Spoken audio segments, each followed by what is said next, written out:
तो हम लोगों का टॉपिक चल रहा है लिक्विड सोल्यूशन।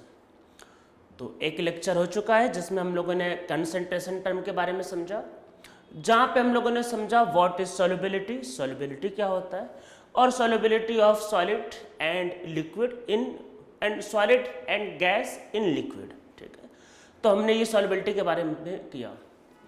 अब इस चैप्टर में जैसे मैंने पहले बताया कि देखो दो पार्ट है, पहले सोल्यूशन करना है, फिर बाद में हम लोगों को करना है कॉलिगेटिव प्रॉपर्टीज। तो वो एक्चुअल में इस चैप्टर का सेकंड पार्ट है जहाँ पे हम लोगों को कॉलिगेटिव प्रॉपर्टीज के बारे में करना है एक्चुअल में। तो हम लोगों के चैप्टर के अंदर एक्चुअल में दो पार्ट है।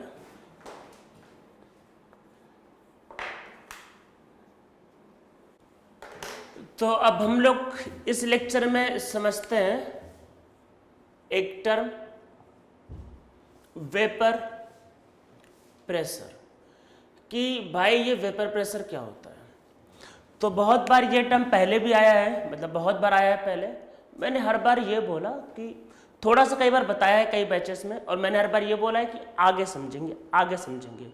अब वो टाइम आ गया इसको समझने का कि ये वेपर प्रेशर है क्या और ये बॉइलिंग पॉइंट क्या है।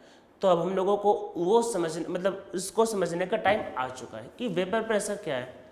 जैसे नाम में लग रहा है कि वेपर का जो भी प्रेशर होगा, मतलब वेपर मीन्स जब लिक्विड वेपर फॉर्म में जाता है तो वेपर का जो भी प्रेशर होता है, मीन्स वेपर जो भी प्रेशर अप्लाई करता है तो वही आपका होता है वेपर प्रेशर। ठीक है, पर इसको पहले समझ लो, पहले इसको समझ लो फिर लिखना, पहले समझ लो, नहीं अदरवाइज आप गलत सलत समझोगे, गलत सलत लिखोगे।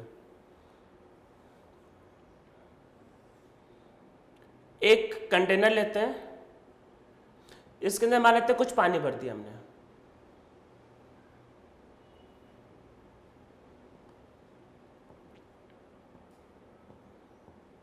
एक कंटेनर लेते हैं, इसके अंदर पानी भर दिया और ये आपके पास कंटेनर ये।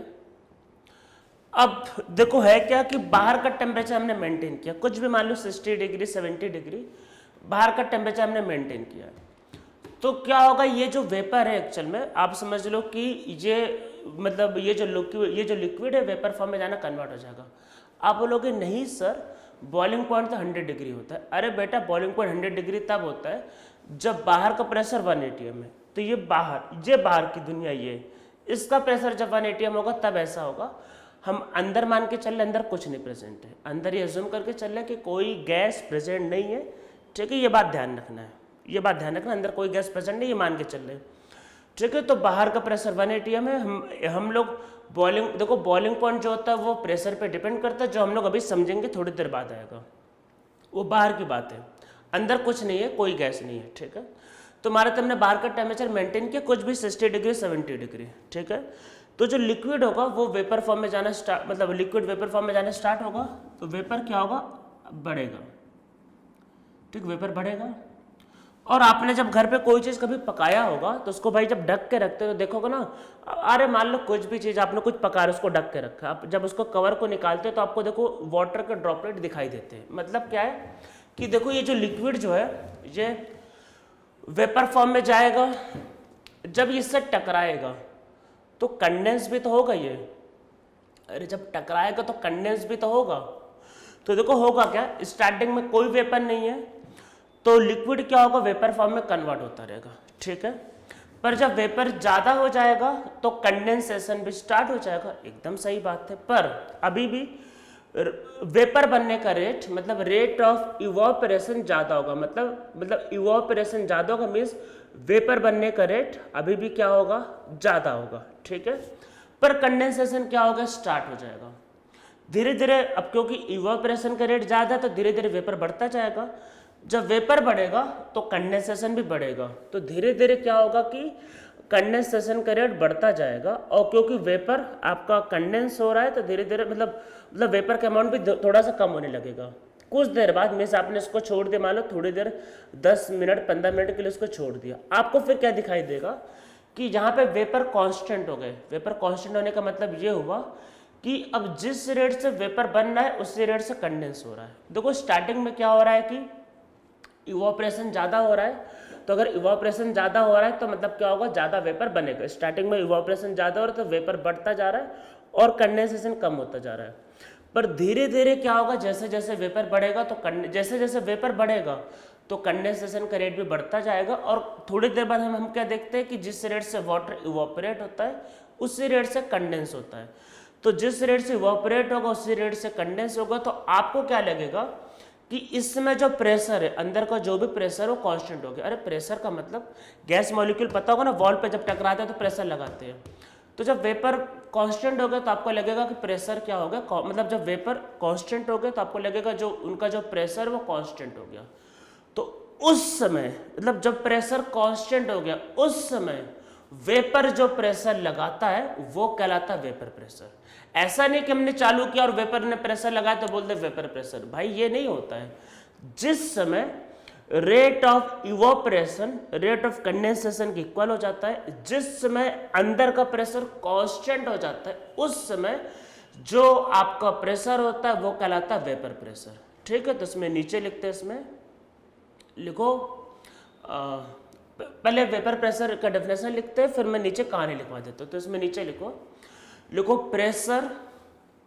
Pressure exerted by vapor when rate of evaporation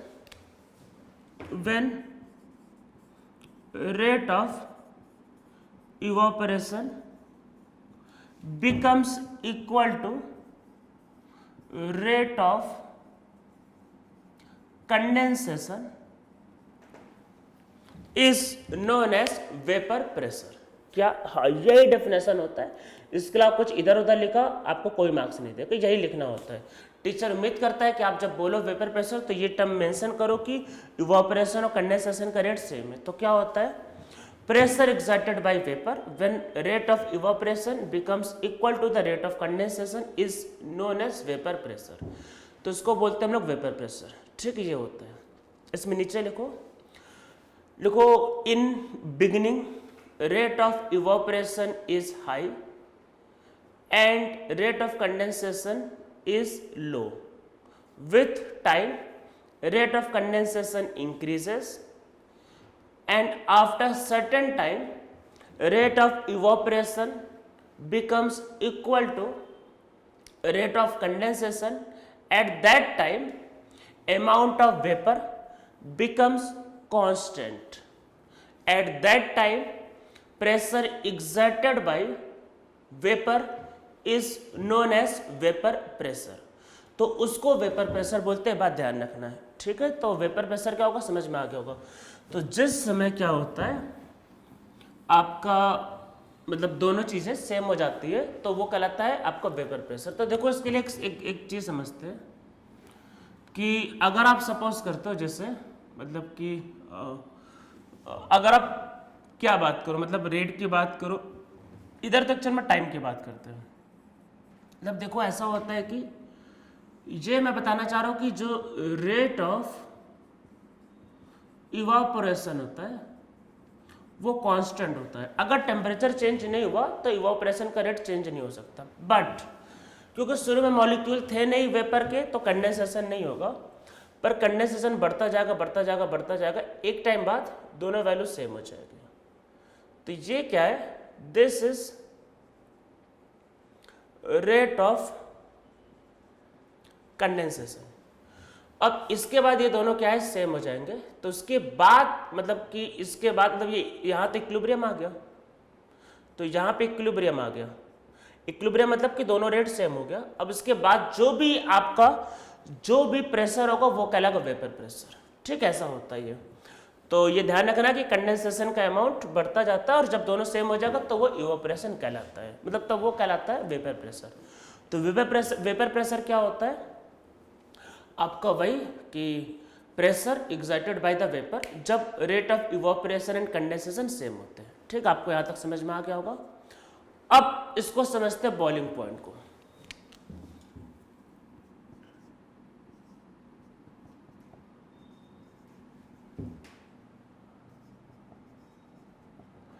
पहले बॉइलिंग पॉइंट को समझेंगे, फिर वेपर प्रेशर के बारे में कुछ पॉइंट और लिखेंगे कि बॉइलिंग पॉइंट क्या होता है। तो पहले इसका डेफिनेशन लिखो टेम्परेचर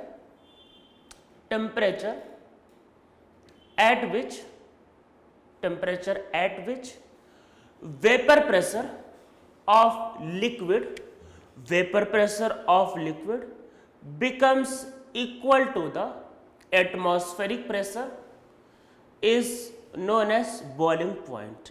ये डेफिनेशन लिखना है। अगर आपसे पूछता है कि बॉइलिंग पॉइंट क्या है, और अगर आप क्लास 12th में हो तो 12th के बच्चे से ये उम्मीद करते हैं कि आप ये डेफिनेशन लिखो। क्लास 8 के बच्चे से ये उम्मीद करते हैं कि बोले कि temperature at which liquid is converted into vapour. ये क्लास 8 के बच्चे से उम्मीद करते हैं, ठीक है। पर क्लास 11th या 12th के बच्चे से उम्मीद करते हैं कि वो ये बोले temperature at which vapor pressure of liquid becomes equal to the atmospheric pressure is known as boiling point। इसके अलावा कुछ और लिखा क्लास 11th और 12th का बच्चा है तो 0 मार्क्स, ठीक है। बोर्ड एग्जाम में आ सकता है, और जेई में तो नेगेटिव या नीट में नेगेटिव मार्क मिलेगा। अगर पूछ लिया तो अपनी ये नहीं बोला तो इसको समझते क्या है। देखो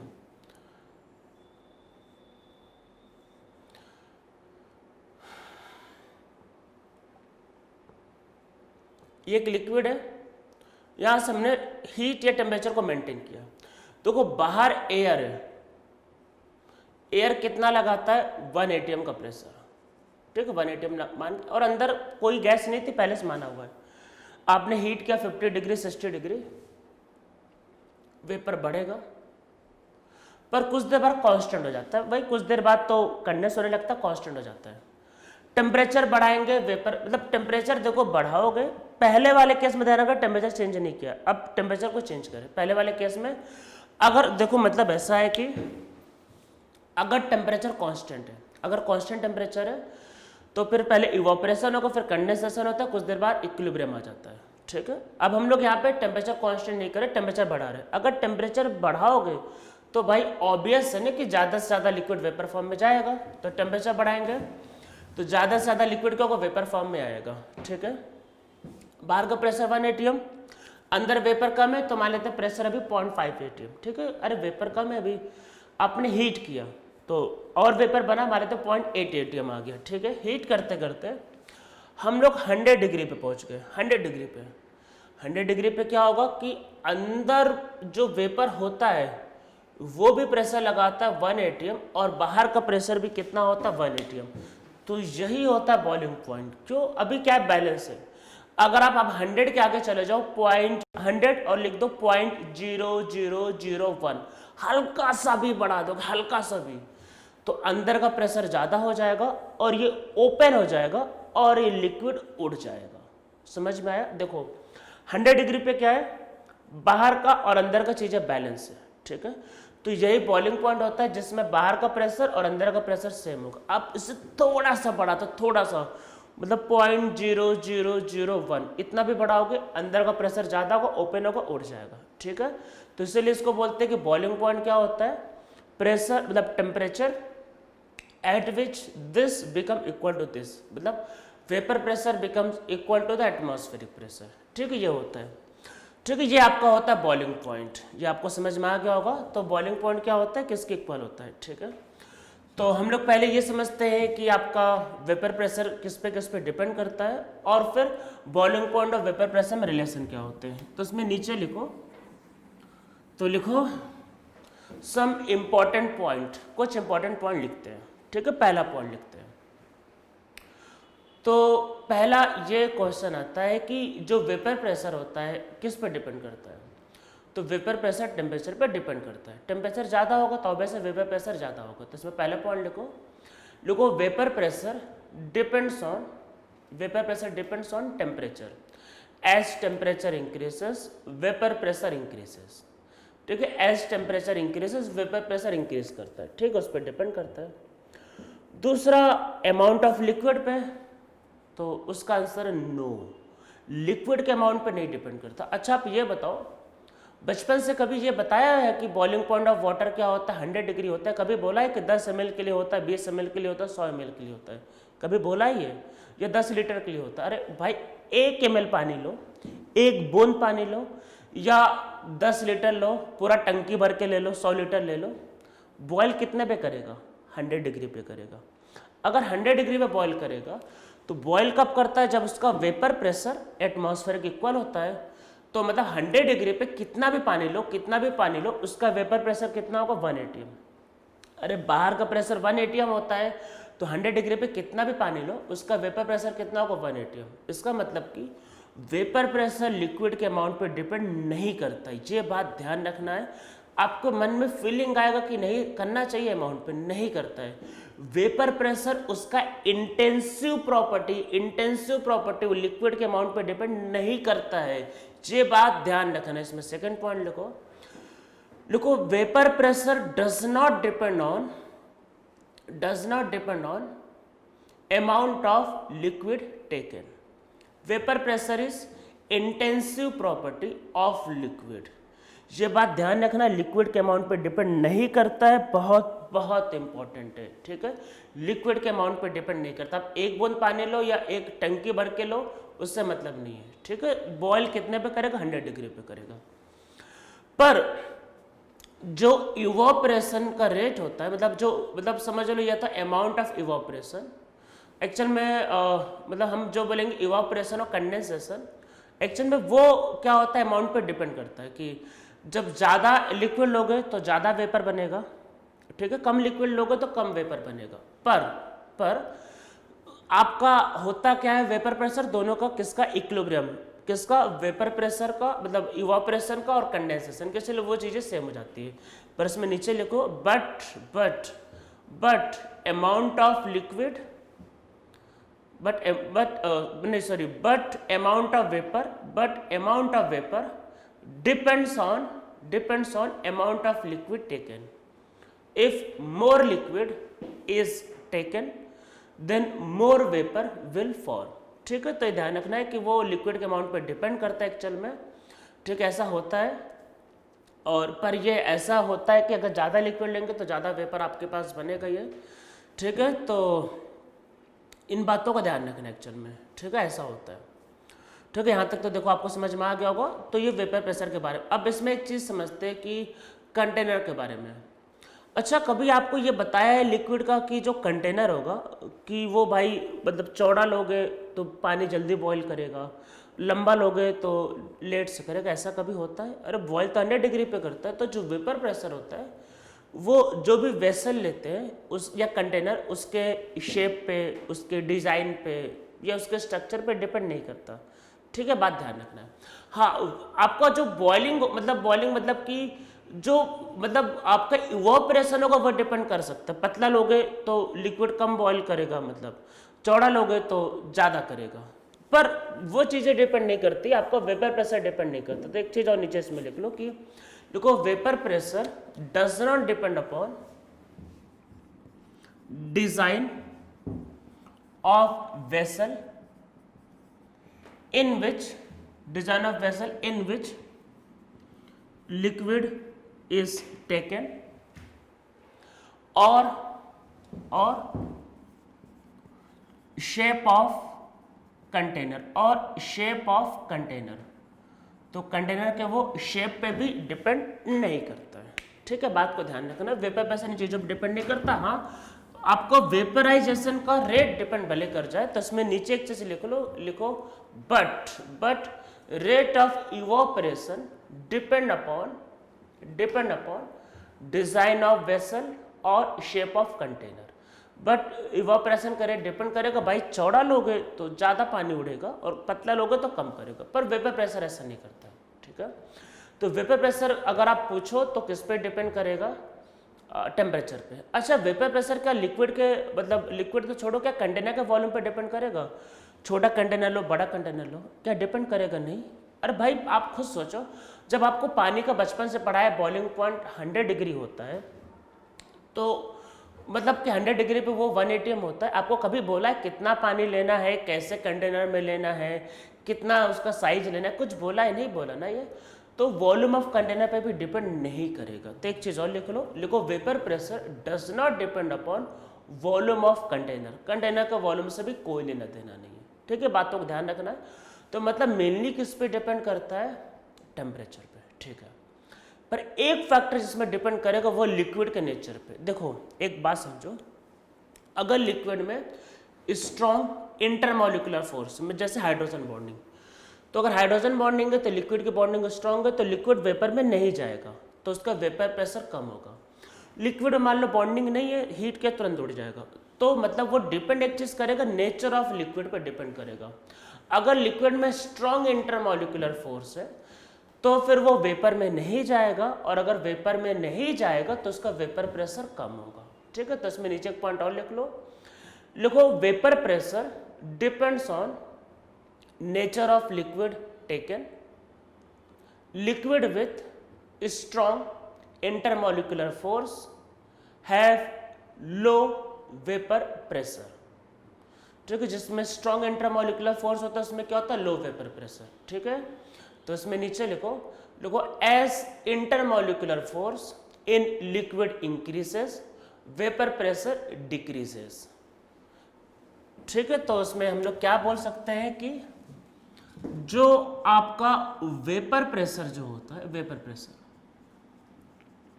वो इंटरमॉलिक्यूलर फोर्स के उल्टा होता है।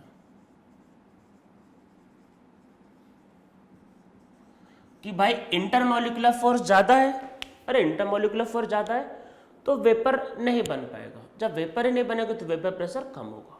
ठीक है, उसको उल्टा। अब याद करो, अच्छा बॉइलिंग पॉइंट याद करो, बॉइलिंग पॉइंट अगर इंटरमॉलिक्यूलर फोर्स ज़्यादा है तो लिक्विड बॉयल नहीं करता है। अरे बॉयल का मतलब कि वेपर में कन्वर्ट होना, इंटरमॉलिक्यूलर फोर्स ज़्यादा है तो बॉइलिंग में कन्वर्ट नहीं होगा, तो ज़्यादा हीट करना पड़ता है। तो ज़्यादा हीट करना पड़ता है ना, देखो इंटरमॉलिक्यूलर फोर्स ज़्यादा है तो लिक्विड वेपर में कन्वर्ट नहीं होगा, तो क्या करते हैं, हीट करते हैं भाई, गर्म करते हैं, तो गर्म करना पड़ता है। ठीक, ये होता है, तो उसको फिर गर्म करना पड़ता है।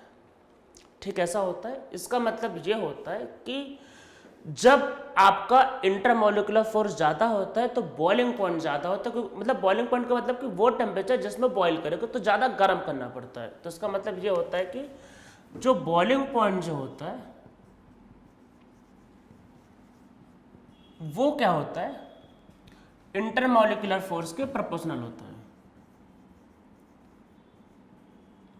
मतलब कि अगर इंटरमॉलिक्यूलर फोर्स ज़्यादा होगा तो उसको भाई बॉयल करना डिफिकल्ट होगा, बॉइलिंग पॉइंट हाई होगा।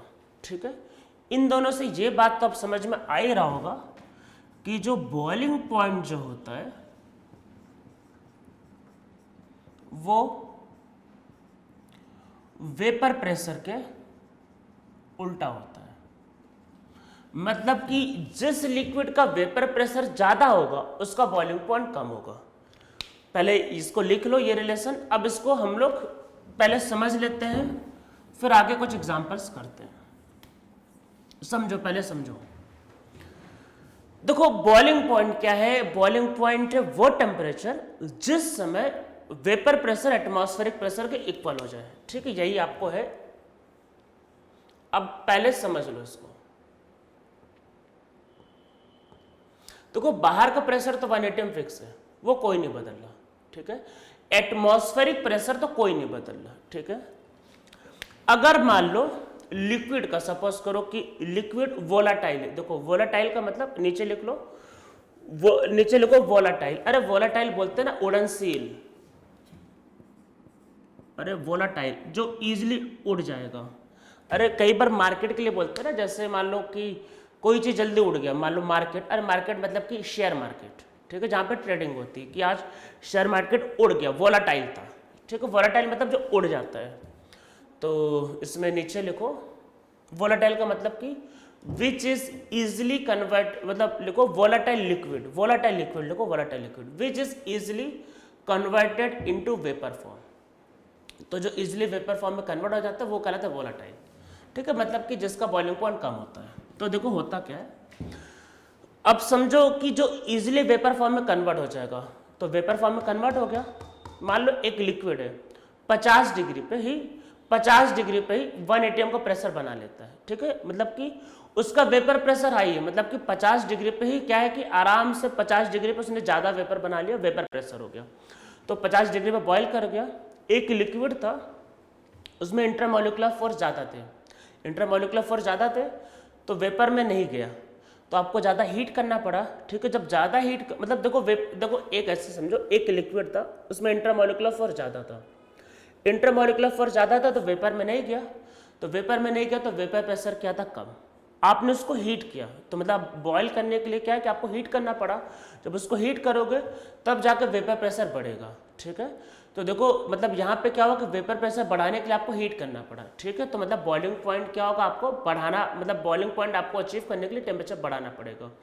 तो मतलब कि इस लिक्विड का देखो वेपर प्रेशर कम था तो आपको उसको हीट करना पड़ा, ठीक है। तो मतलब कि जिस लिक्विड का वेपर प्रेशर कम होता है मतलब तो उसको आपको हीट करना पड़ता है। तो जब हीट करेंगे तो उसका वेपर प्रेशर क्या होगा, बढ़ सके, मतलब आप उसको हीट करोगे जिससे वेपर प्रेशर बढ़ सके, ठीक है। और जब वेपर प्रेशर आपका बढ़ सके तो वो क्या हो सके, बॉयल हो सके। तो याद रखना है कि जिसका वेपर प्रेशर कम होता है तो उसको हीट करना पड़ता है तब जाके वो बॉयल होता है। तो मतलब ऐसे लिक्विड का बॉइलिंग पॉइंट ज़्यादा होता है। और जो आराम से वेपर फॉर्म में कन्वर्ट हो जाता है तो उसको हीट करने की जरूरत नहीं, आराम से वेपर फॉर्म में कन्वर्ट हो गया तो मतलब आराम से वेपर बन गया है तो आराम से वेपर बन जाएगा तो आराम से ये इसके इक्वल हो जाएगा। तो मतलब जिस लिक्विड का क्या होता है वेपर प्रेशर ज़्यादा होता है उसका क्या होता है, बॉइलिंग पॉइंट कम। तो याद रखना कि बॉइलिंग पॉइंट वेपर प्रेशर के उल्टा चलता है। और बाकी इंटरमॉलिक्यूलर फोर्स के बारे में हम लोगों ने रिसर्च और पीएचडी ऑलरेडी किया है, कहाँ पे, केमिकल बॉन्डिंग में। तो आपको ऐसे क्वेश्चन आ सकते हैं कि 4 लिक्विड दे दिए जाए और बोला जाए कि बताओ किसका बॉइलिंग पॉइंट ज़्यादा है या फिर किसका वेपर प्रेशर ज़्यादा। एक चीज़ और, इंटरमॉलिक्यूलर फोर्स को लेके हमने ऑलरेडी वंडर वॉल, याद करो वंडर वॉल लॉ जो था, वंडर वॉल इक्वेशन, उसमें जो ए था, ए याद करो, ए वंडर वॉल क्वेश्चन ए किस पे डिपेंड करता था, इंटरमॉलिक्यूलर फोर्स पे, ठीक है। वो भी याद रखना है, वैसा भी क्वेश्चन आ सकता है पर यहाँ पे भी लिखते हैं। देखो पहले समझो, मास बढ़ेगा तो वंडर वॉल फोर्स बढ़ता है, ठीक है, तो बॉइलिंग पॉइंट बढ़ता है। तो देखो इधर C2H6 C3H8 C4H10 इधर जाते हैं तो क्या होता है, इंटर मॉलिक्यूलर फोर्स बढ़ता है, ठीक है। इंटरमॉलिक्यूलर फोर्स बढ़ेगा तो क्या होगा, बॉइलिंग पॉइंट बढ़ेगा और वेपर प्रेशर कम। अरे भाई जब ज़्यादा इंटरमॉलिक्यूलर फोर्स होगा तो वेपर नहीं बनेगा ना, तो इसका वेपर प्रेशर कम, ये बात ध्यान रखना। चलो समझ में आ रहा है। बाकी तो आपको एग्जांपल पता ही होगा, जब हाइड्रोजन बॉन्डिंग होती है तो बढ़ने लगता है वो। तो जैसे आपके पास कोई ले लेते हैं मान लो हाइड्रोकार्बन, तो इससे ज़्यादा बॉइलिंग पॉइंट किसका होगा, इससे ज़्यादा बॉइलिंग पॉइंट होगा ईथर का, ठीक है। ईथर में डाइपोल डाइपोल होगा, उससे ज़्यादा आपके पास होगा किसका, एल्कोहल का। एल्कोहल में एक हाइड्रोजन बॉन्डिंग, और उससे ज़्यादा किसका होगा, वाटर का। तो इधर जाने पे क्या होता है, बॉइलिंग पॉइंट बढ़ेगा, वेपर प्रेशर कम, ठीक है। तो मतलब more boiling point means less vapour pressure, या फिर समझ लो कि less vapour pressure means more boiling point. जो वेपर ही नहीं बनेगा तो भाई बॉयल कहाँ से करेगा। तो लेस वेपर प्रेशर मीन्स मतलब लेस वेपर प्रेशर, मतलब less vapour pressure means more boiling point, ठीक है, ये ध्यान रखना है। तो एक बात को ध्यान रखना है क्या, कि जब भी इंटरमॉलिक्यूलर फोर्स बढ़ेगा तो वेपर, जब भी इंटरमॉलिक्यूलर फोर्स बढ़ेगा तो वेपर प्रेशर कम होगा, ठीक है। अब एक बाहर के बारे में समझ लेते हैं। तो इसमें नीचे लिखो इफेक्ट ऑफ एक्सटर्नल प्रेशर। तो देखो बॉइलिंग पॉइंट क्या था, मतलब इफेक्ट ऑफ एक्सटर्नल प्रेशर हम लोग बॉइलिंग पॉइंट के पॉइंट ऑफ व्यू समझते। देखो बॉइलिंग पॉइंट का ये कंटेनर है, बाहर का प्रेशर समझो, बाहर का प्रेशर मान लेते 1 atm। अरे नॉर्मली तो भाई 1 atm होता है नॉर्मली, मान लो कभी कम हो गया, सपोज करते बाहर का प्रेशर हो गया कुछ कम, मान लेते 0.7 atm, मान लेते बाहर का प्रेशर कम हो गया 0.7 atm, ठीक है। अब अच्छा बॉयल करने के लिए अंदर का प्रेशर भी 0.7 atm चाहिए, मतलब देखो मतलब जो वेपर प्रेशर होगा वो भी कितना चाहिए, 0.7 atm। देखो बॉइलिंग पॉइंट क्या होता है, बॉइलिंग पॉइंट क्या होता है, जिस समय बाहर का एक्सटर्नल प्रेशर अंदर के प्रेशर के इक्वल हो जाए, यही होता है। तो हम चाहते हैं कि भाई ये बॉयल हो जाए, तो बाहर का प्रेशर कम है तो अंदर का प्रेशर भी कम होगा तब भी बॉयल कर जाएगा। तो अगर बाहर का प्रेशर 0.7 atm तो अंदर का प्रेशर भी क्या जाएगा, 0.7 atm, ठीक है। तो पानी को समझ लो, वाटर को, तो 100 डिग्री पे वो होता है 1 atm, और 100 डिग्री पे उसका वेपर प्रेशर होता है 1 atm। अगर टेम्परेचर कम होगा तो वेपर प्रेशर कम होगा। तो अगर आपको कम वेपर प्रेशर चाहिए, तो मतलब कम वेपर प्रेशर चाहिए तो टेम्परेचर की रिक्वायरमेंट कम होगी। तो हो सकता है कि 80 डिग्री पे हो सकता है, देखो पता है नहीं वो, पर ऐसे कि 100 से कम होगा, 80 डिग्री एज्यूम कर लेते हैं। तो 80 डिग्री पे तो उसका क्या हो जाएगा, मान लेते हैं वाटर का वेपर प्रेशर 80 डिग्री पे 0.7 एटीएम होता है, तो 80 डिग्री बॉईल कर जाएगा। मतलब क्या है कि अगर बाहर का प्रेशर कम होगा तो वेपर प्रेशर का रिक्वायरमेंट कम होगा, वेपर प्रेशर का रिक्वायरमेंट कम होगा तो वाटर जो होगा लेस टेम्परेचर पर बॉईल करने लगता है। अगर बाहर का प्रेशर 0.5 एटीएम है तो हो सकता है वाटर आपको 50 डिग्री पे बॉईल कर जाए। अगर बाहर 0.5 एटीएम है तो अंदर भी 0.5 एटीएम चाहिए होगा, और 0.5 एटीएम हो सकता है 50 डिग्री पर अचीव हो जाए। इसका मतलब कि अगर बाहर का प्रेशर कम होता है तो बॉइलिंग पॉइंट डिक्रीज करेगा। तो इसमें नीचे लिखो लिखो लिखो, पहला पॉइंट लिखो, इसमें लिखो if external pressure decreases boiling point also decreases. ठीक है, इसमें नीचे लिखो लिखो if external pressure is less than 1 atm, if external pressure is less than 1 atm, boiling point of water is less than 100 degree। तो अगर ये 1 atm से कम होगा then boiling point of water is less than 100 degree। तो boiling point क्या होता है, 100 degree से कम होता है। ठीक है, फिर इसमें नीचे लिखो लिखो if external pressure is more than 1 atm, then boiling point of water is more than 100 degree। तो अगर एक्सटर्नल प्रेशर 1 atm से ज़्यादा है, if external pressure is more than 1 atm, then boiling point is more than 100 degree. देखो ज़्यादा बाहर का pressure होगा मतलब तो अंदर का भी प्रेशर बढ़ाना पड़ेगा, तो टेम्परेचर आपको बढ़ाना पड़ेगा। तो आप लोगों ने कई बार सुना होगा ऐसे कि सुपर सैचुरेटेड स्टीम या फिर सुपर हीटेड स्टीम। तो सुपर हीटेड मतलब कि बाहर का प्रेशर बढ़ा दो, बाहर का प्रेशर बढ़ा दो, 10 एटीएम कर दो, 20 एटीएम कर दो, तो वाटर बॉयल नहीं कर पाएगा। तो जब वो बॉयल करेगा तो उसका टेम्परेचर 100 डिग्री ज़्यादा होगा, तो वो मतलब उसको बोलते हैं सुपर हीटेड, मतलब वो ज़्यादा आपका हीटेड हो गया। ठीक है, ऐसा होता है। अब इस चीज़ को हम लोग यूज़ करते हैं किसको, खाना पकाने के लिए। एक दो क्वेश्चन समझ लो, लिख लो, स्पेशली सीटी और नीट जैसे एग्जाम में तो पूछा जा सकता है डायरेक्टली, सीटी और नीट जैसे एग्जाम में, इवन जेईई मेन में भी आ सकता है, वैसे आने को तो एडवांस में भी आ सकता है।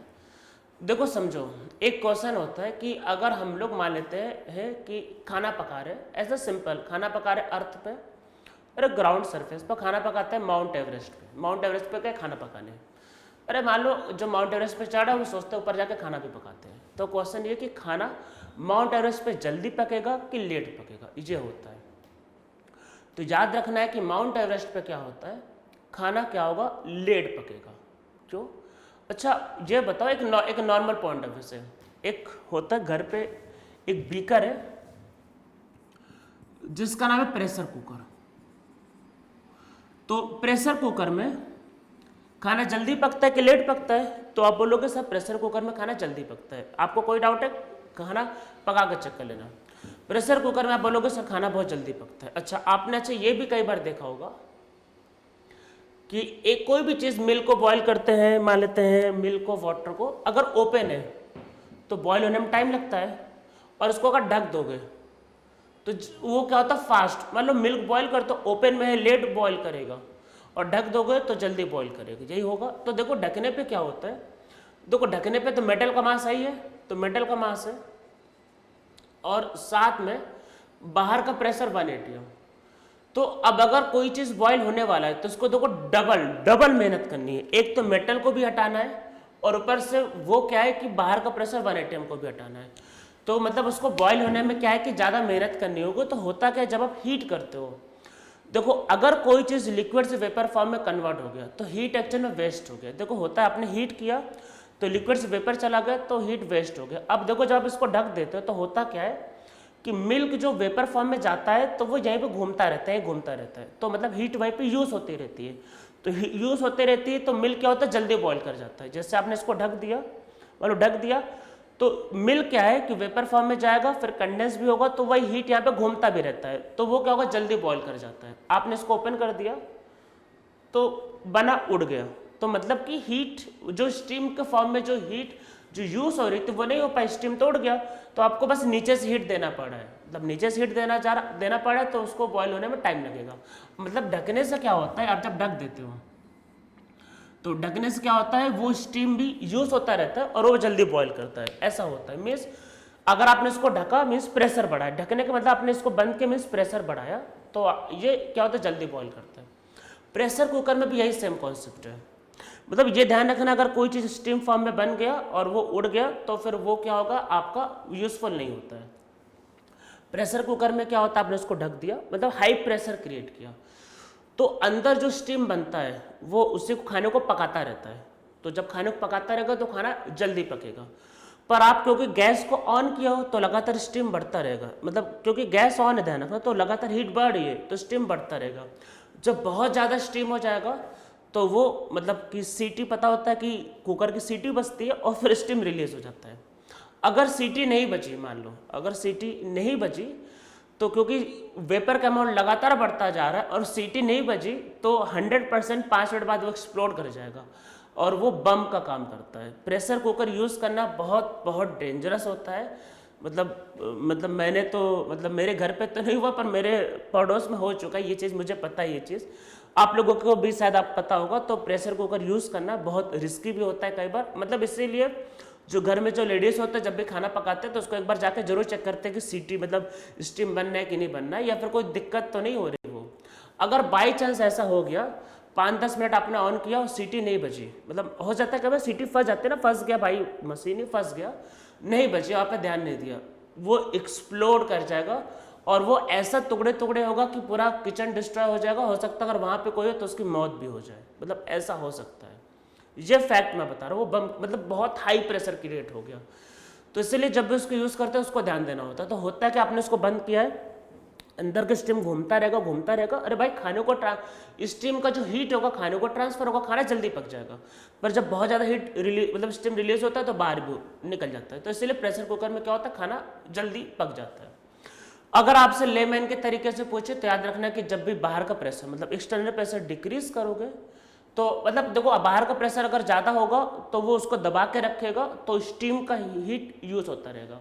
तो जब भी एक्सटर्नल प्रेशर डिक्रीज करेगा तो हीट क्या होगा, वेस्ट हो जाता है। तो इसलिए माउंट एवरेस्ट पे क्या होता है, ध्यान रखना, खाना पकने में क्या होता है, ज़्यादा टाइम लगता है, क्योंकि वहाँ प्रेशर कम है तो स्टीम बनेगा, उड़ जाएगा, तो खाने को हीट नहीं मिल पाएगा। ठीक है, तो ये ध्यान रखना है।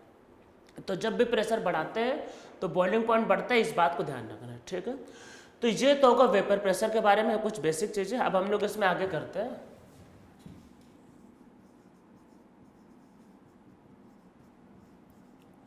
और राउल्स लॉ, कि राउल्स लॉ क्या होता है, पहले एक बार मैं जरा देख लूँ कि टाइम कितना हो गया। ठीक, तो हम लोग करते हैं इसमें राउल्स लॉ, कि राउल्स लॉ क्या होता है। तो राउल्स लॉ एक्चुअल में ये लिक्विड और वेपर को रिलेट करने के लिए, तो देखो ऐसा समझो कि जैसे एक लिक्विड है, ठीक है, अब इसको वेपर फॉर्म में जाना है, मतलब लिक्विड को वेपर फॉर्म में जाना है, तो राउल्स लॉ को समझते हैं। तो लिक्विड को वेपर फॉर्म में जाना है तो ठीक है, वो चला जाएगा। तो अब हम लोग इसमें एक सोल्यूशन बनाते हैं, मतलब कि जैसे हम लोग एक बाइनरी सोल्यूशन बनाते हैं। ठीक है, लिक्विड को जाना है वेपर फॉर्म में, ठीक है, एक सिंगल लिक्विड हुआ तो दिक्कत नहीं है। हम लोग एक बाइनरी सोल्यूशन लेते हैं। बाइनरी का मतलब कि यहाँ पे दो चीज़ें हैं, ठीक है, ए और बी मान लेते हैं, पानी और इथेनॉल मिला दिया, ठीक है, बाइनरी सोल्यूशन। अब इसमें क्या है, ए और बी दो चीज़ें हैं, ठीक है, लिक्विड में दो चीज़ें ए और बी। देखो पहले सिंगल था कोई दिक्कत नहीं, अब यहाँ पे दो चीज़ें ए और बी, ठीक है, दो चीज़ें, उनको वेपर फॉर्म में जाना है। ठीक है, अब ए भी वेपर फॉर्म में आना चाहता है और बी भी वेपर फॉर्म में आना चाहता है। तो अच्छा ए और बी जो वेपर फॉर्म में आना चाहते हैं कि मतलब इनका जो अमाउंट होगा वो किस किस फैक्टर पे डिपेंड करे। आप आराम से सोचो कि जैसे ऐसे समझो कि आपने एक सोल्यूशन बनाया, मतलब पानी वाटर लिया और इथेनॉल लिया, मिला दिया, ठीक है, अब उसको हीट करते हैं। हीट करेंगे तो ए और बी वेपर फॉर्म में भी आएगा, वाटर भी आएगा, इथेनॉल भी आएगा। अब क्वेश्चन आता है कि मतलब कि वाटर और इथेनॉल इनका जो अमाउंट जो होता है एक्चुअल में वो किस किस फैक्टर पे डिपेंड करेगा, मतलब वेपर में आने पे किस किस फैक्टर पे डिपेंड करेगा, ये क्वेश्चन है। तो देखो ये जो है ये दो फैक्टर पे डिपेंड करेगा। कौन सा, पहला कि इन दोनों में से कौन सा लिक्विड ज़्यादा है। आप खुद सोचो, जो लिक्विड ज़्यादा है कॉमन सेंस तो वही कहता है वेपर में वही ज़्यादा जाएगा। मतलब जो लिक्विड का अमाउंट ज़्यादा होगा वही वेपर फॉर्म में ज़्यादा जाएगा। हाँ, और दूसरा किस पे डिपेंड करेगा, तो देखो दूसरा इस बात पे डिपेंड करेगा कि दोनों में किसका वेपर प्रेशर ज़्यादा है। देखो जिसका वेपर प्रेशर ज़्यादा होगा, वेपर प्रेशर ज़्यादा होने का मतलब ये है कि वो लिक्विड वेपर फॉर्म में ज़्यादा जाना। देखो अगर वेपर प्रेशर कम है तो मतलब लिक्विड वेपर फॉर्म में कम जाएगा, अगर वेपर प्रेशर ज़्यादा है तो लिक्विड वेपर फॉर्म में ज़्यादा जाएगा। मतलब वो लिक्विड के नेचर पे डिपेंड करता है। अरे वेपर प्रेशर जब ज़्यादा होता है तो मतलब कि इंटरमोलिकुलर फोर्स कम है, इंटरमोलिकुलर फोर्स कम है तो वो इजीली कन्वर्ट हो जाएगा। समझ में आ रहा है ये? वेपर प्रेशर ज़्यादा है तो इंटरमोलिकुलर फोर्स कम है, इंटरमोलिकुलर फोर्स कम है तो वो वेपर फॉर्म में इजीली कन्वर्ट होगा। यह समझ लो कि लिक्विड के वेपर प्रेशर पर डिपेंड करेगा। तो मतलब ए और बी जो वेपर फॉर्म में जाएंगे वो दो फैक्टर पर डिपेंड करेंगे कि अगर उसका वेपर प्रेशर ज़्यादा है तो ऑब्वियस वेपर फॉर्म में ज़्यादा जाएगा, और दूसरा उनके अमाउंट पे, मतलब कि मोल फ्रैक्शन पे, मोल फ्रैक्शन पे। तो रॉल्स लॉ क्या कहता है कि पार्शियल प्रेशर ऑफ वेपर, जैसे ए और बी किस पे डिपेंड करता है, वो डिपेंड करता है मोल फ्रैक्शन इन लिक्विड, और साथ में डिपेंड करता है, मतलब वही कि लिक्विड में किसका अमाउंट ज्यादा है किसका कम, साथ में डिपेंड करता है किसका, वेपर प्रेशर पे, वेपर प्रेशर, ठीक है, वेपर प्रेशर ऑफ सब्सटेंस, ठीक है, वेपर प्रेशर मतलब वेपर प्रेशर पे डिपेंड करता है, ठीक है, ऐसा बोला। तो इसमें नीचे लिखते ही ये ऐसा होता है कि जो भी मतलब वेपर फॉर्म में जाएगा, जैसे ए का अमाउंट है बी का अमाउंट, तो उसका जो भी अमाउंट होगा वो उसके मोल फ्रैक्शन पे डिपेंड करेगा, और साथ में डिपेंड करेगा कितना वो मतलब कितना उसका वेपर प्रेशर, जिसका वेपर प्रेशर ज़्यादा होगा तो उसका क्या होगा, अमाउंट ज़्यादा होगा। तो इसमें नीचे लिखो, यही रॉल्स लॉ है, मतलब बाइनरी, मतलब हम दो के लिए समझ रहे हैं, ठीक है। तो इसमें लिखो क्या होता है, तो लिखो पार्शियल प्रेशर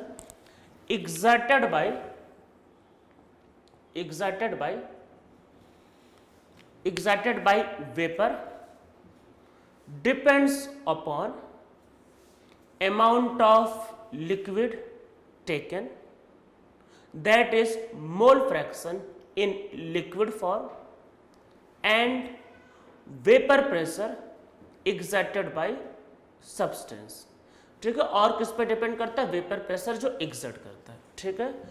तो जैसे मान लेते हैं कि ए और बी, अब देखो इसको मैं डायग्राम दिखा रहा हूं, अब इसको हम लोग सीधा लिखते हैं वही न्यूमेरिकल के फॉर्म में। तो ए और बी दो कंपोनेंट लेते हैं, ए और बी, तो वेपर में आ गया, तो ए का प्रेशर पी ए और बी का प्रेशर पी बी। तो मतलब पार्शियल प्रेशर ऑफ ए जो होता है वो होता है X A into P A not, P A not का मतलब पहले अच्छा लिख लेते हैं, और पार्शियल प्रेशर ऑफ बी क्या होता है, X B into P B not. मतलब कि क्या क्या है इसमें है क्या, देखो पी ए और पी बी क्या है, पार्शियल प्रेशर, मतलब भाई पार्शियल प्रेशर मतलब कि ए और बी का pressure, partial pressure of A and B in vapour form, ठीक है। एक्स और एक्स बी क्या है, X B and X B क्या है, ये है mole fraction in liquid form, ठीक है।